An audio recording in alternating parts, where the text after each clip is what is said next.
விஜய் வருடத்துக்கு 4 படம் நடிச்சு 5000 கோடிகளை மக்களுக்கு தரப்போறாரா? இது உண்மையா இல்ல வதந்தியா?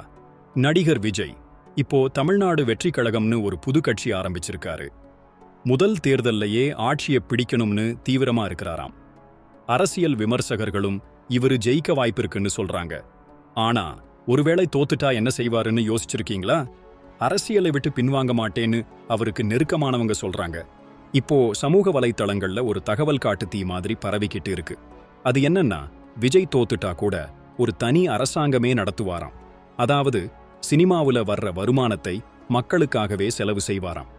ஜனநாயகன் படத்துக்காக 250 கோடி ரூபாய் சம்பளம் வாங்கின விஜய் தோத்துட்டா அடுத்த 5 வருஷத்துக்கு 4 படம் நடிச்சு அதிலிருந்து வர்ற 1000 கோடியை மக்களுக்காகவே கொடுப்பாராம். இப்படி 5 வருஷத்துல 5000 கோடியை மக்களோட அடிப்படை தேவைகளுக்காக செலவு பண்ண போறாராம். இது ஒரு தனி அரசாங்கம் மாதிரி செயல்படும்னு சொல்றாங்க. இது எந்த அளவுக்கு சாத்தியம்? ஒரு அரசாங்கத்தை மீறி ஒரு தனிநபர் இவ்வளவு பணத்தை செலவு செய்ய முடியுமா?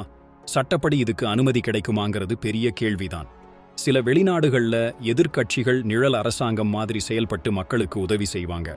அதே மாதிரி விஜய் ஒருவேளை எதிர்க்கட்சியாக வந்தா ஒரு நிழல் அமைச்சரவையை உருவாக்கி தன் சொந்த பணத்துல மக்களுக்கு சேவை செய்வாரான்னு பொறுத்திருந்துதான் பார்க்கணும். என்ன நினைக்கிறீங்க? கமெண்ட்ஸ்ல சொல்லுங்க.